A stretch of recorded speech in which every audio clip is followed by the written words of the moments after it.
the book in the middle in the final version for you, but you can show it. You want me to talk about it now then? You wanted the best. You've got the best podcast, the hottest podcast in the world.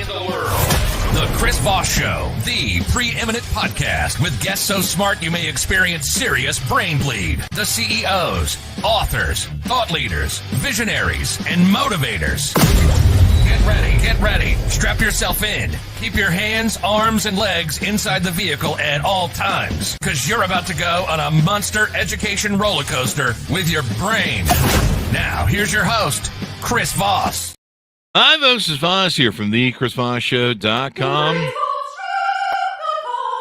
There you go. When the large lady sings it, the Iron Lady, as they do in the Bugs Bunny commercials or comics, that's when you know it's real. The Chris Voss Show has begun officially, folks. Welcome to the big show, the greatest show that we can put on, where we make you smarter, brighter, better, with all the great, amazing people we have on the show, all the great guests, the smartest people, the CEOs, the billionaires, the Pulitzer Prize winners, the White House presidential advisors, governors, congress members, U.S. ambassadors, astronauts. I mean, how many smart people we have to bring on this damn show, people, to have you refer it to your family and friends? That's all we ask. Please ask your family and friends to refer the show. Go to goodreads.com/Chris Voss, linkedin.com/Chris Voss, youtube.com/Chris Voss, Chris Voss one on the tickety tockety, and Chris Voss, facebook.com. We have an amazing gentleman on the show, and it's going to be, we're going to have some fun here with this show. It's going to be quite interesting. We have Brian Anderson coming on the show today. He is dubbed the Tick Terminator. So we're going to go, this is what happens when AI gets out of control, people. The Tick Terminator gets created. He is the author of a new book that just came out June 23rd, 2023. It's called Winning the War on Ticks. Learn proven combat methods for preventing tick bites. And we might be ending tick season. I'm not sure. I don't have them in our state, but I know they're everywhere else. So that's why I live here. Brian H. Anderson is going to be joining us today. He's the Tick Terminator and has a lifelong fascination with the little bloodsuckers we call the tick. His interest peaked about 10 years ago due to his wife's continuing fear of them, and with several friends suffering from Lyme disease. This began the intense search for preventative ways to keep the ticks off of us. He spent hours and countless hours investigating, studying, experimenting, and loves to share his findings with audiences across the country. He's now on God's given mission and a one-of-a-kind tick and Lyme disease prevention specialist. He's a consultant, a conference speaker, author, and provider of a unique and cost-effective repellents. His enthusiasm and humor has landed him on several outdoor TV shows, radio shows, and podcasts over the last few years, and he's created a very unique and informative website with tips to help protect outdoor workers, hunters, hikers, backpackers, campers, and anyone else who goes outside his website. Welcome to the show, Brian. How are you? Thanks for having me. I'm doing great. I always love talking ticks, man. It's a lot of fun. There you go. Do you want me to call you Mr. Terminator or Brian throughout the show? Well, I had somebody do a video once on the Terminator, and they kind of gave the Arnold Schwarzenegger, accent to it, which was really pretty funny. But there you go. So welcome to the show. Give us your .com so people can find you on the interwebs.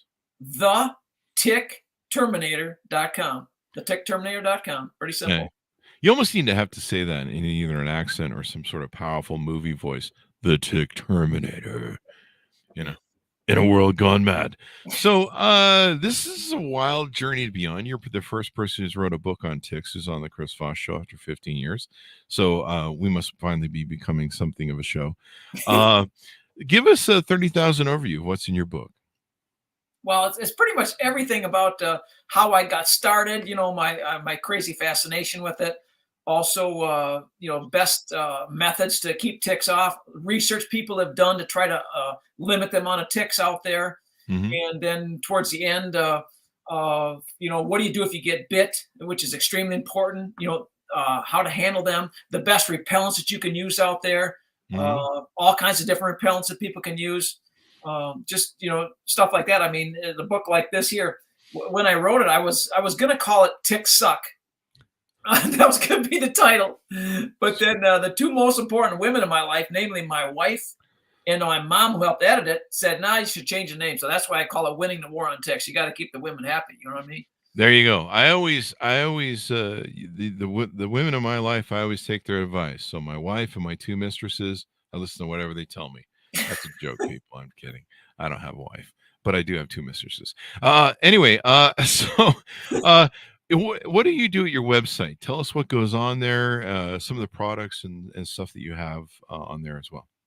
Well, it's pretty informative. It gives them a lot of ideas about what people can do. In the beginning, it talks right about some of the products that I deal with. I only deal with a few products on there, maybe half a dozen, really, not a whole lot, and different stories about different things. Let's say how to handle ticks. There's some tick videos. I mean, Lyme disease videos. If somebody gets Lyme, it gives some ideas about places where they can go to get help. But it's pretty general like that. I mean, I even tell people. Here's one tip that most people never hear about until they hear from me. But let's say you're out in the woods, okay, and you come back to the house and you found a tick on yourself, on your crawling on your clothes. Well, where there's one, there may be two. Cool. So people say, well, what do I do with my clothes when I get home? I have a tip on my website saying that when you get home, you should take your clothes and put them in the dryer on high for about 15 minutes. That dry heat will kill all the ticks, and then put them in the washer. Don't put them in the washer first. They can survive that, but put them in the dryer first. That dry heat. So you get those roasted ticks going in the dryer. I love those. They're always so tasty. A little bit of ranch, a little bit of ranch dressing, roasted ticks. That's my favorite. So why are ticks bad? Why do people not like ticks? I mean, they seem like such cute little fellers. Well, like I say, because they suck. And they suck. It could be us even too, because the ticks are basically opportunists, Like I said, I wrote the book for, I work a lot with companies that have outdoor workers, hunter, fishermen, the fish streams, backpackers, hikers, camping, even somebody in their backyard gardening, can actually get ticks on you.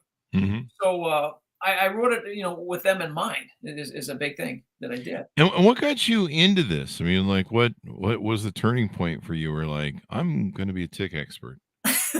Well, actually, when I was a kid, I had a strange fascination with them.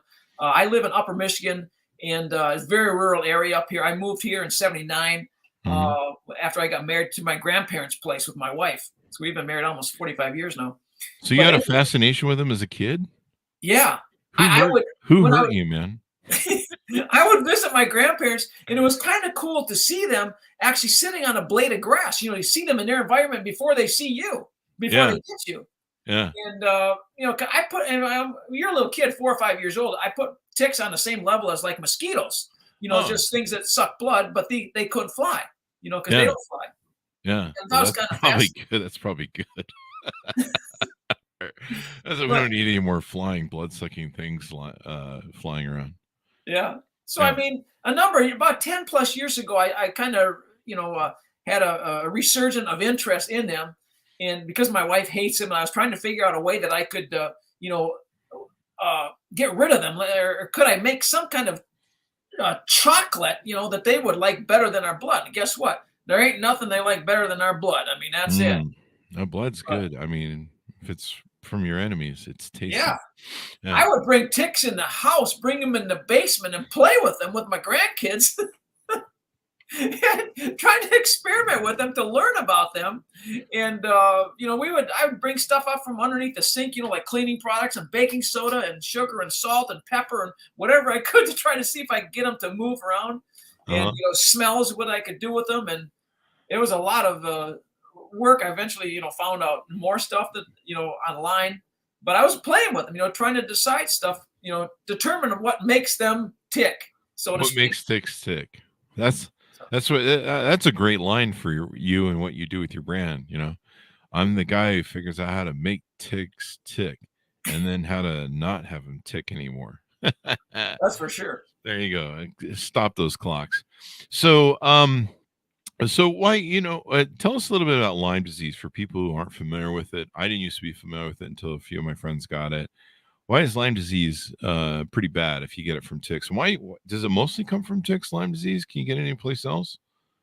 Lyme disease is by far the vast majority of places where you're going to get, I should say, you're going to get it from ticks. I don't know if it even comes from hardly anything else, barely anything else. But I got some from key lime pie in Key West one time, but that's key lime. See what I did there? yeah, but anyways, Lyme disease is really bad. I mean, they call it the great imitator. It can imitate, fibromyalgia, MS, just diseases where people are extremely fatigued. And ticks are tough. So, I mean, people get bit sometimes by ticks and they don't even know it, which is really bad because they can be really tiny, teeny, small, or a large, an adult tick, and they can still, give you Lyme disease. And it's all about prevention, and it's all about getting it taken care of in the beginning.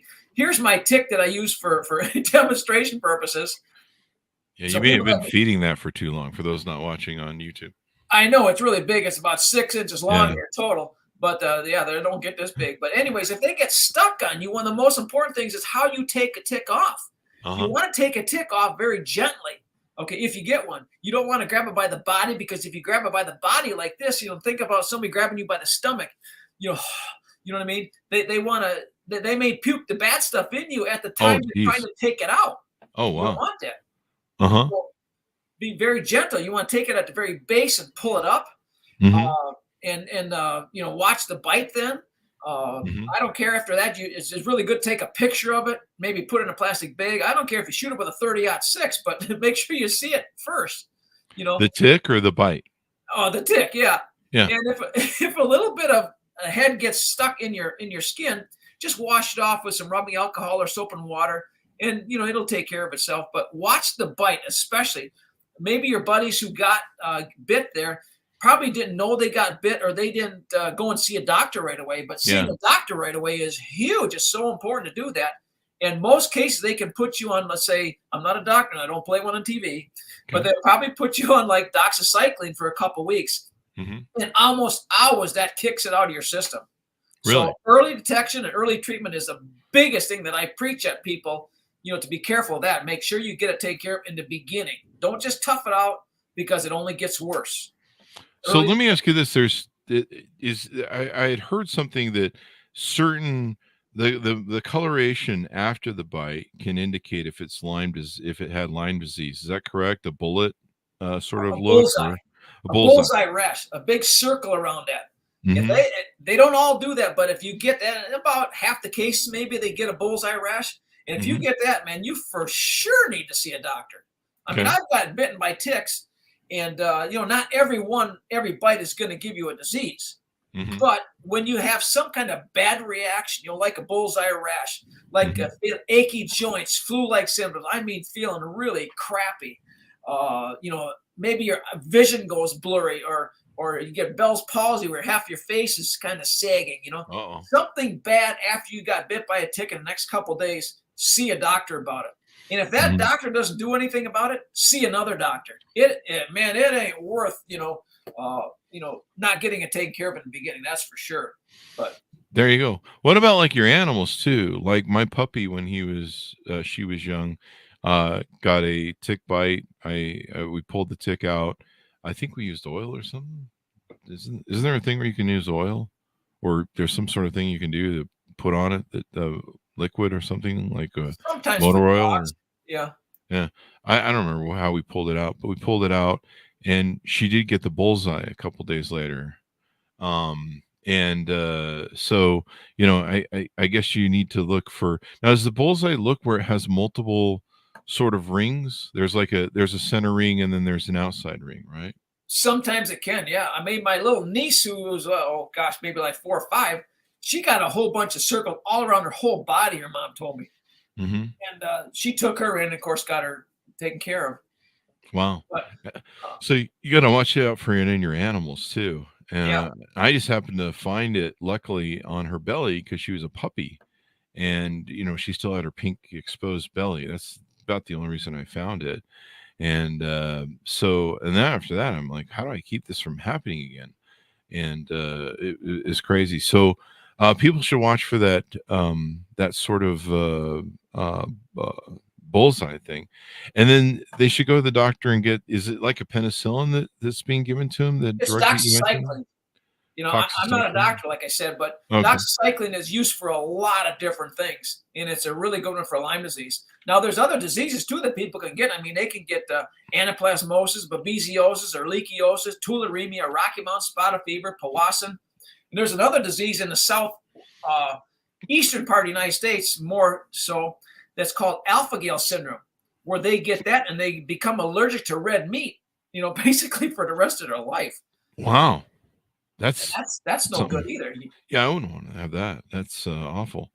And so you help people do prevention. So what are some of the tips that you recommend for people to prevent getting tick bites in the first place? Well, one thing is if they're out just walking in the woods, if there's trails there, stay on the trails is a real good thing because they're not going to be on the dirt to be able to get up on you, the ticks. Mhm. They're never going to be out in the middle of a pavement parking lot. They're going to be on low-lying vegetation, like blades of grass and Leaves. brush and stuff like that. Remember, Mhm. they don't drop out of trees, they don't fly, they don't jump. They sit on a blade of grass or vegetation and then just wait for something to come by, then they latch onto it. There That's you go. what they do. And what I recommend is permethrin. Permethrin is the best, without question, the best prevention method to keep ticks off.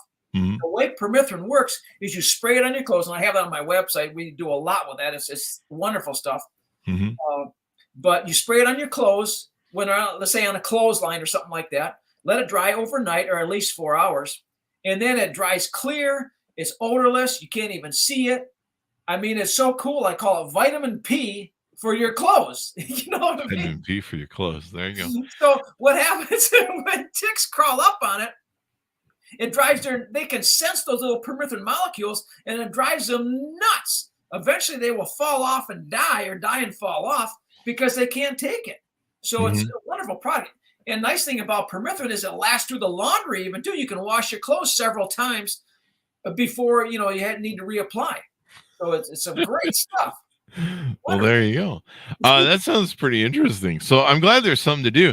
Like, I mean, I've had friends that they live in like North Carolina and the woodsies areas up there. Sure.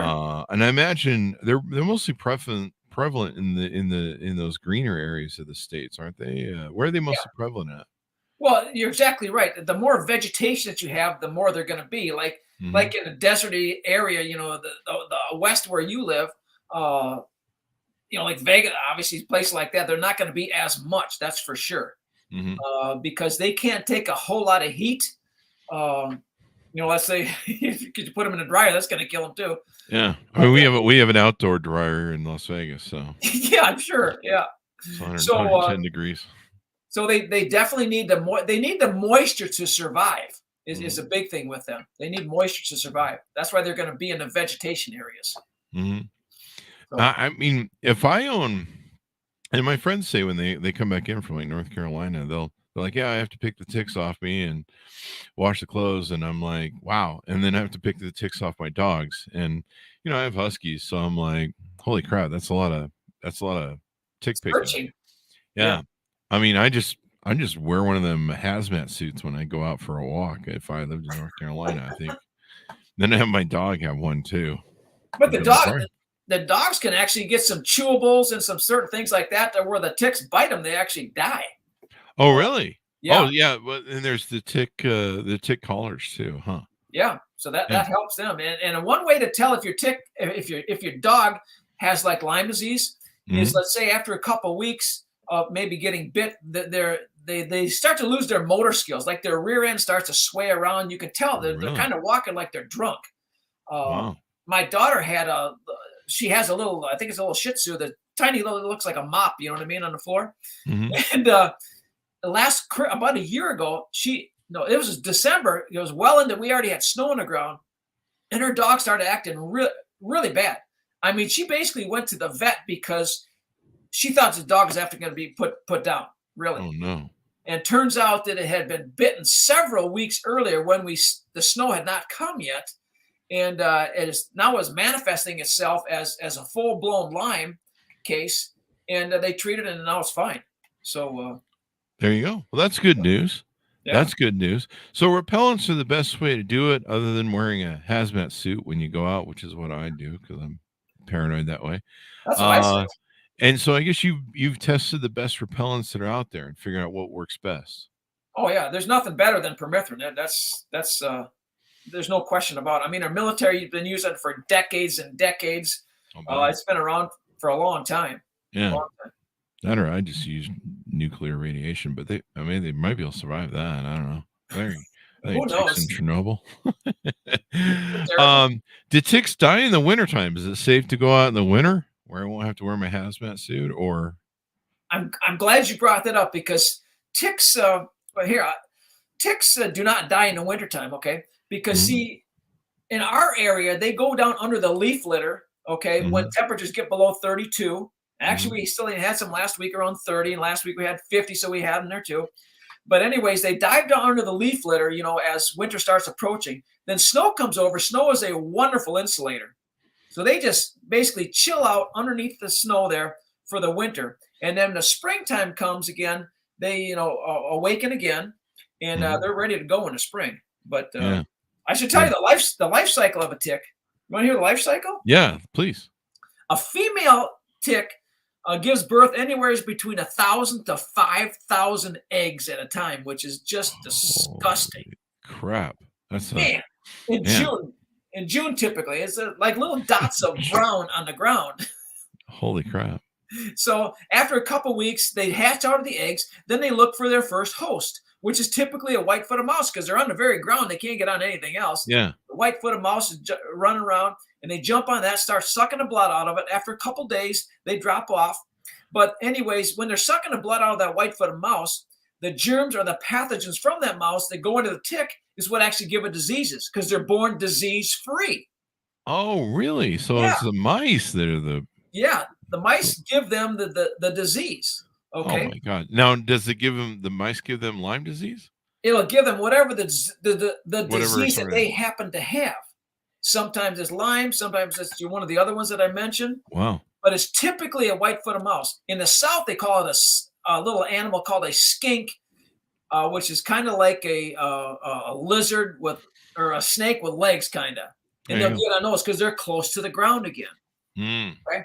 So I think I've seen some of those on Tinder.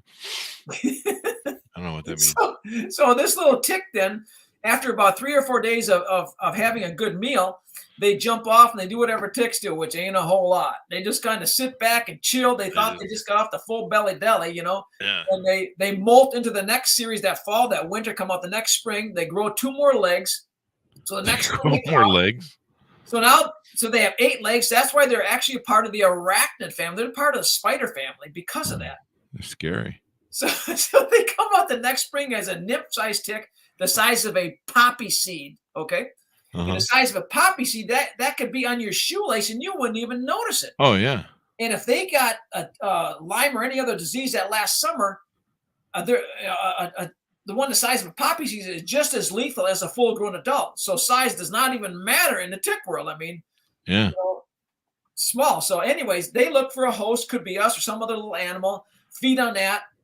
They only eat 1 time a year. All right. So I need to be able to do that. Maybe I should be a Lyme or a tick. The money we could save if we ate once a year, right? Oh my gosh. No kidding, man. Yeah, that'd be great. So anyways, they look for some kind of host, could be us, some little animal, and they feed for a couple days. Then they drop off and they just kind of chill out again. They molt into the next series that fall, that winter, come out the next spring as an adult, and then they look for something a little bigger. Could be us or could be a deer or any little animal. And they start sucking the blood out of that. Let's say they're on a deer, the male and the female, after they're done eating, then they mate. And then they ride the deer over the winter. The next spring they get off. The male gets off, dies. Female gets off, gives birth to 1,000 to 5,000 ticks or whatever. And that's enough to kill anybody. And she dies. So it's about 3-year life cycle if they eat once a year, every year. Wow. And I don't step on them because they're ugly. Wow. That's all that blood sucking. You just described my first 3 marriages. So anyway, that's a joke, people. That's wild, man. They grow legs in the second year. Because they're born with 6 and they got to grow 2 more so they can have 8 of them the next spring. Yeah. Wow. And keep in mind, that's why I like prevention so much and using permethrin, because let's say somebody's out in the springtime, they're out there just, finally the snow finally melted in the eastern half of the United States, and they're out looking for mushrooms or just enjoying the outdoors.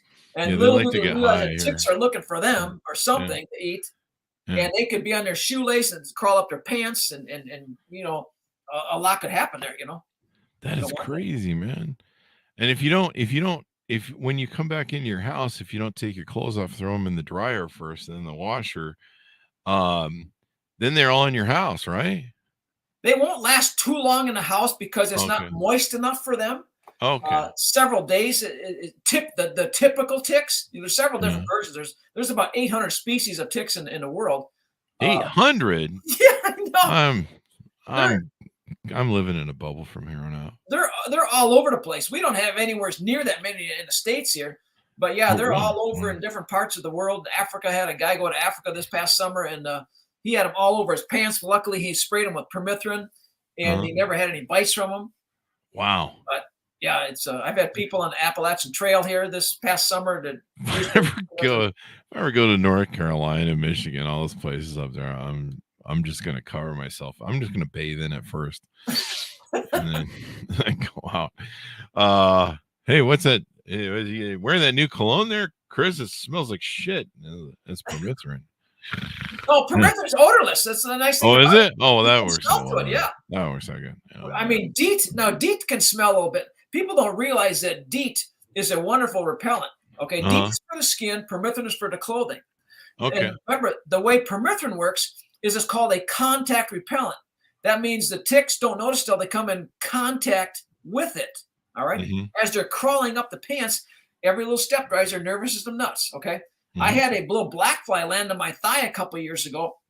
And for me, it was just fascinating to watch it because it starts high stepping around. They call it the hot feet syndrome because it could sense the little permethrin molecules in my pants. And eventually it flew off. I say, cha-ching, I won because it didn't bite me. And it flew off. You know what I mean? But ticks can't do that. So, there you go. Now, a lot of people that I've known, they never knew they got bitten by a tick. Yeah. There was no thing. And then they suddenly started getting sick. I've noticed it happening to a lot of women friends. And so, women, MS is pretty prevalent in women. So they would get misdiagnosed with MS. And they would go through all these diagnoses and they get sicker. And it would seem like the last thing they'd ever check for, or sometimes they just had to find the right doctor who was savvy enough to go, I think I know what it is. How do you, if you want to get tested for Lyme disease or think that may be an issue you're having based upon your symptoms, what's the best way to do it and how to get tested, et cetera, et cetera? Well, that's even a tough thing too, because so much in the beginning, when somebody, let's say I got bit today, and next week or a couple days from now, I go in for a test. Well, what happens is that Lyme disease has not been in my system long enough for it to really come up positive on a test. After 4 or 5 months, then it's going to come up even more positive then, but then it's too late to take care of it in the beginning like you should have, after the first couple of weeks. So that's the thing.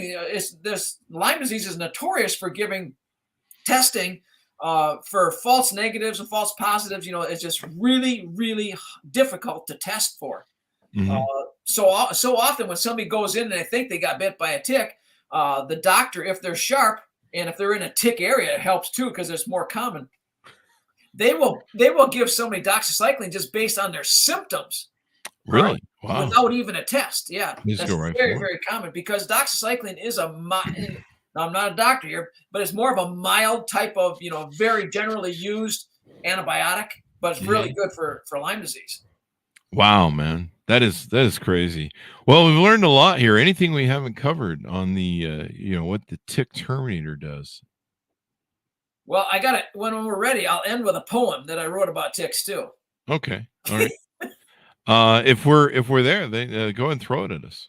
Okay. Here, I wrote this poem. I like to write poems.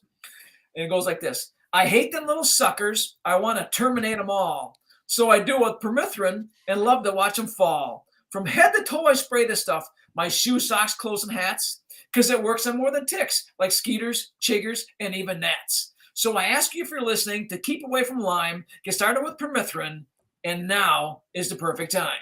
Thank you. You just need to put that into some rap stuff.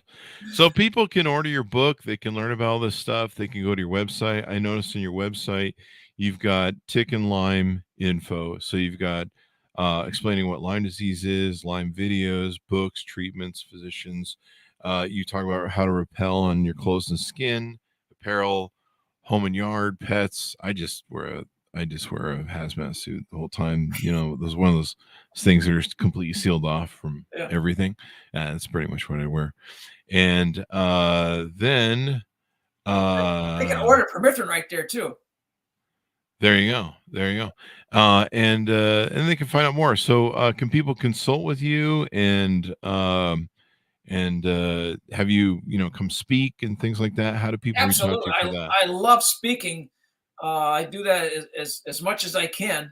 I usually give I've spoken anywhere between 45 minutes to a couple hours, depending on what they need, but usually about 45 minutes to an hour, and then have some Q&A, which is a lot of fun.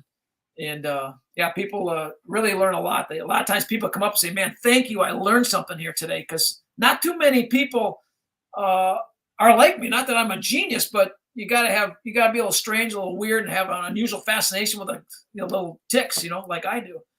So there you go. A lot of fun. There you go. So give people a final pitch out to order up your book and hand out to everybody they know here as tick season and all that good stuff will be approaching again soon. Yeah, go to my website, thetickterminator.com. You can get the permethrin right there. It's the most cost-effective because you mix it yourself. You can make it last for 3 weeks or 6 months, depending on how you mix it. It's the best on the market. And learn a lot about the ticks out there too. And you can contact me there for speaking engagements too, which I'd love to do, and all kinds of things like that. It's a lot of fun. There you go. And there's a White Sierra bug-free apparel on here too. There's certain apparel that, how does that work? It's got a insect shield technology. I just have numerous different things on the website just to let people know what's actually out there. Yeah. You can get some clothes that already have permethrin treated right in it. Mm-hmm. You can buy them like that. And I personally like to spray it on myself. Then I know for sure that that's there and how long it's going to last, stuff like that. But yeah, there's a lot of things out there. There you go. There you go. Yeah, it's is there any sort of or do ticks avoid people that are bad at fashion like me? Maybe is there certain things I can wear like socks and with my flip-flops that will make them turn them off, and they'll be like, I don't want to really go near that guy? Well, if you got flip-flops on, you probably got bare skin on your, you're probably wearing shorts. That's true. Yeah, that's probably really bad there. So then you probably want to put some DEET on that, on your skin there. And that helps keep them off. Not as good as permethrin, but permethrin is not for skin. It's only for clothing and gear. There you go. I'm gonna get me a shirt that says, "Hey ticks, I killed your mom," or something like that. I don't know. Maybe that will help and all that good stuff. So there you go. So people can go to your website. They can get all the good stuff that will take and help them do their thing and everything else and all that good stuff. The give us your .coms if we go out. TheTickTerminator.com. TheTickTerminator.com. There you go. So thank you very much, Brian, for coming on the show. We really appreciate it, man. Been a lot of fun, as I figured it was going to be. I was looking forward to it. The Tick Terminator. Does this get you laid? The Tick Terminator. You walk around and be like, "Hey, baby, I'm the Tick Terminator." I don't know. I'm just kidding. So there you go. Thank you very much, Brian, for coming on the show. I'd use it as pickup lines of ours. We certainly appreciate it. To our audience, go to goodreads.com/Chris Voss, youtube.com/Chris Voss, all those crazy places around the internet. Thanks for tuning in. Be good to each other. Stay safe, and I'll see you next time.